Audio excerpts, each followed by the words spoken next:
संबल योजना 2.0 के अंतर्गत 30,591 श्रमिक परिवारों को 678 करोड़ की अनुग्रह सहायता राशि अंतरित करने की कृपा।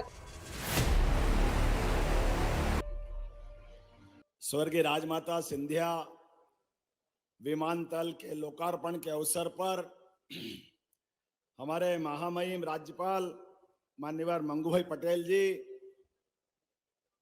हमारे अपने यशस्वी नागरिक उड्डयन मंत्री माननीय सिंधिया जी, विधानसभा अध्यक्ष माननीय नरेंद्र सिंह जी तोमर जी, लगातार प्रवास के कारण मेरा गला थोड़ा ऐसा लग रहा है कि मुझे अब अपनी बात कम शब्दों में और कम समय में ही पूरा करना है, लेकिन सबका भाव भी है और मेरी भूमिका भी है।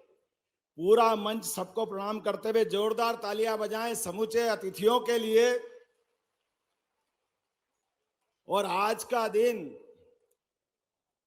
कई कारणों से बहुत विशेष है। स्वर्गीय राजमाता सिंधिया जी के नाम पर यह नया विमानतल का अपने आप में लोकार्पण, यह हमारी समृद्ध विरासत के साथ वर्तमान में हमारे यशस्वी प्रधानमंत्री के नेतृत्व में बदलते दौर का बदलता भारत और बदलते भारत में बदलते राज्य के अंदर के विकास के नए कीर्तिमान और कीर्तिमान में नया प्रतिमान का इतिहास गढ़ता यह विमानतल है। यह अपने आप में उदाहरण है।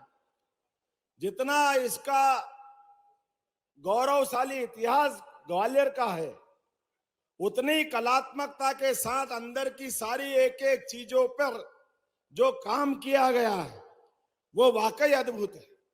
एक बार जोरदार ताली बजाएं इस नाते से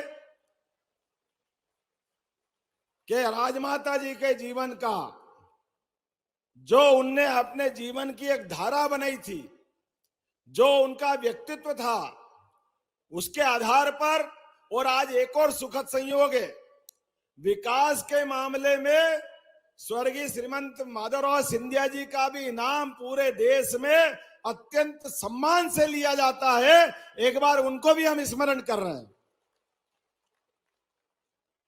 और माननीय सिंधिया जी ने कहा है, मुझे भी मजा आता है इतिहास की बात करने में। ग्वालियर घराना माननीय हम सब जानते श्रीमंत शिवाजीराज महाराज साहब के समय संकल्प उनने लिया, बाजीराव जी ने कदम बढ़ाए, लेकिन मुगलों से चट्टान की तरह मुकाबला करने के लिए सदैव ग्वालियर घराना यहां से अपनी भूमिका अदा करता रहा। उस कठिन काल में भी एक नहीं कई उदाहरण भरे पड़े हैं, जहां यहाँ के हमारे वीर रणबांकुरों ने, यहाँ की हमारी सेना ने जाकर के दिल्ली को भी धूल चटा करके अपनी ताकत का एहसास कराया है। यह हमारा हजारों साल का इतिहास है। और यहां नहीं, उस चुनौती के काल में जो बताया गया, एक एक मंदिरों के नाम लिए, एक एक स्थान की बात कही है, जो इस एयरपोर्ट में दिखाई देती है, वो यहां से नहीं, यहां से लगा करके जहां तक हमारी उत्तर भारत की सीमाएं घूम रही है, जहां जहां हमारी इस रियासत से संबंध था, यहां से पहले उज्जैन राजधानी थी। उज्जैन के सभी बाबा महाकाल के मामले में एक बार जोरदार जयकारा लगाए, बोले महाकाल महाराज की। आज महाकाल का महालोक का पूरा परिसर जिस प्रकार से हम सब देख के आनंदित होते हैं, उसके केंद्र बिंदु में जो बाबा महाकाल का मंदिर है, वो हमारे श्रीमंत महाज जी द्वारा निर्मित था। जोरदार अभिनंदन करें उस काल को लेकर के भी। और आज अद्भुत गौरव जुड़ रहा है, यहां विमानतल का लोकार्पण हो रहा है, उज्जैन के एयरपोर्ट की घोषणा हो रही है। जोरदार तालियां बजाएं माननीय सिंधिया जी के लिए। आज ही इसी स्थान पर यहां के बाद लगातार एक के बाद और विभाग के काम भी होंगे, लेकिन हवाई जहाज की बात रहे तो यशस्वी प्रधानमंत्री के नेतृत्व में हवाई चप्पल वालों को भी नहीं भूल सकते, गरीब को भी नहीं भूल सकते। सबको लेके चलने की सरकार यशस्वी प्रधानमंत्री की सरकार है और हमारी सरकार है। एक बार जोरदार तालियां बजा नरेंद्र मोदी जी के लिए। 10 साल से गरीब मजदूरों की जो मजदूरी की दर एक जैसी थी, हम उनको बढ़ा करके पहले अकुशल श्रमिकों की मासिक मजदूरी 1625 थी, उसे बढ़ाकर हम 11,450 करने की घोषणा कर रहे हैं यहीं से। अर्धकुशल की 1764 थी, उसको बढ़ाकर के 12,446 करने की यहीं से घोषणा कर रहे हैं। हमारे खेतीहर मजदूर जो खेती करते थे, हर महीने उनकी मजदूरी थी 1396 रुपए, अब उनको बढ़ा के 9,160 रुपए करने की यहीं से घोषणा कर रहे हैं। हम अपने गरीब वर्ग का भी पर्याप्त ध्यान रख रहे हैं। और मजदूर वो नहीं जो पूरे महीने काम करे, मजदूर वो नहीं कि जो किसी न किसी के आश्रय पाकर के पूरे समय काम करे। अपना छोटा छोटा काम करने वाले लोग, आजकल तो अमेजन, समाचार पत्र घर घर पहुंचाने वाले हाकर, ऐसे गिग मजदूर माने जाते हैं। उन गिग मजदूरों के लिए जो छुट्टा पार्ट टाइम में काम करते हैं, वो बाद में काम छोड़ देते हैं, ऐसे या बाद में भी जीवन बदल सकते हैं, उन सबको भी संबल की योजना में ला करके सारा लाभ उनको भी दिया जाएगा। इसकी घोषणा भी अपनी सरकार कर रही है। जोरदार अभिनंदन करें उन मजदूरों के लिए भी। और इनके माध्यम से पहले दिव्यांगता के आधार पर, मृत्यु के आधार पर जो हम 1 लाख की सहायता देते थे, अब ऐसे मजदूरों के लिए भी 4 लाख की सहायता देने की घोषणा हमारी सरकार द्वारा की जा रही है। आज के बाद इस श्रेणी के भी कोई लोग कोई दुर्घटना में घायल हो जाए, काल के प्रवाह में परमात्मा के यहाँ कोई कारण से पहुंचे, हमारी सरकार संबल बन करके उनके दुख में साथ खड़ी दिखाई देगी। मैं आज के अवसर पर, चूंकि हम यहाँ बात कर रहे हैं मजदूरों की, तो 50% लागत पर ई स्कूटर कोई मजदूर खरीदेगा, उसको भी 40,000 तक की निशुल्क मदद करने की घोषणा हमारी सरकार करती है।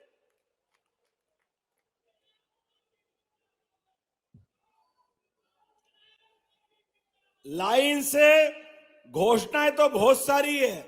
यहां आज ही आज लगभग संबल योजना के माध्यम से 678 करोड़ रुपए की राशि सभी हमारे श्रमिक बंधुओं के खाते में डालने की आज कार्रवाई संपन्न की। जोरदार ताली बजाएं अपने भाई बहनों के लिए।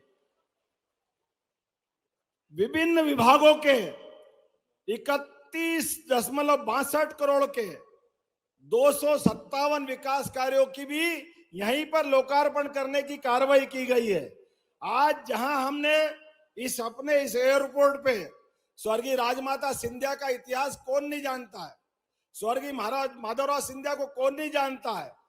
पहले 1971 में अगर भारतीय जनता पार्टी ने अपने कदम बढ़ाए तो पहली विजय जहां जहां मिली वो हमारा गुना, जहां स्वर्गीय माधवराव सिंधिया पहली बार जीते, भिंड स्वर्गीय राजमाता सिंधिया जी जीती, और ग्वालियर स्वर्गीय भारत रत्न अटल बिहारी वाजपेयी ने जनसंघ का झंडा फहराया था।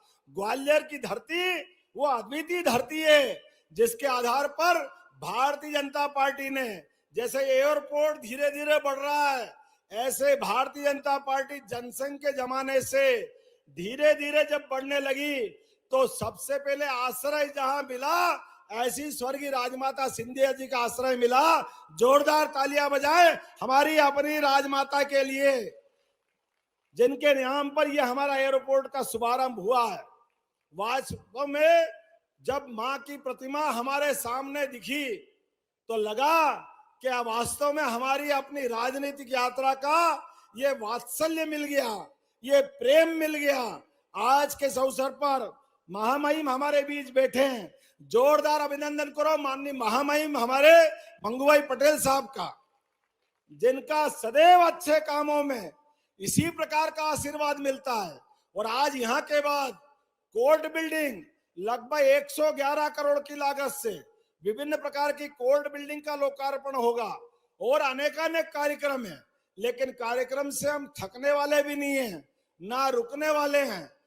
विकास के मामले में यशस्वी प्रधानमंत्री के नेतृत्व में गरीब से गरीब आदमी के जीवन में बदलाव लाकर हवाई चप्पल से हवाई जहाज तक जिस भी क्षेत्र में काम करना पड़े, काम की रफ्तार पिछड़ने नहीं देंगे। उसी प्रकार से व्यक्तिगत जीवन में भी जिस जिस जगह जहां जरूरत पड़े सरकार हमेशा खड़ी दिखाई देगी।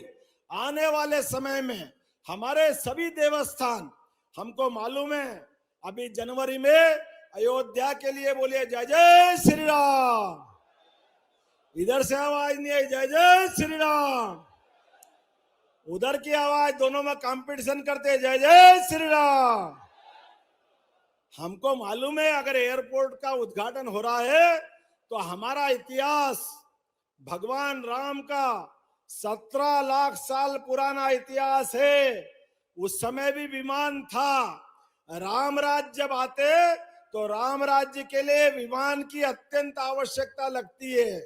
विमान के माध्यम से हमारे देश और प्रदेश में अंदर गति हो, प्रगति हो।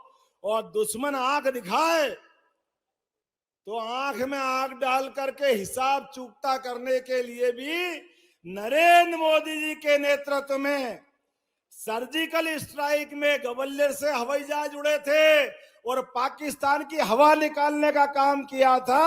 ये इतिहास भी ग्वालियर का है। ये केवल हमारी सुख सुविधा के लिए नहीं बन रहा है, ये जीवन के सब क्षेत्रों में समान रूप से इसी प्रकार से विकास के काम चलते जाएंगे। आज के इस अवसर पर जोरदार ताली बजा करके पूरे कार्यक्रम के साथ विकास के मामले में हम सब संकल्प करें। विकास का क्रम यही जारी रहेगा। बहुत बहुत धन्यवाद। भारत माता की जय।